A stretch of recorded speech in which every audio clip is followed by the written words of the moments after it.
Rodel Velayo, ang tinaguriang burlesque king. Late 90s nakilala ang sexy actor na si Rodel Velayo. Aksidenteng nadiskubre ng samahan niyang mag-audition ang kaibigan. Nakuha sa Seiko Films at noong 1999 ay nilaunch sa pelikulang Burlesque King.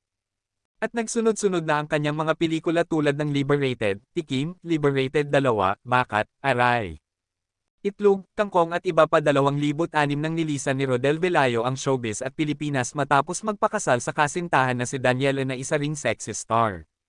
Dahilan ni Rodel ay kakaunti na lamang ang offers kaya minabuti ng mag-quit sa showbiz at mag-migrate sila ng kanyang asawa sa Sydney, Australia upang doon magtrabaho at bumuo ng sariling pamilya.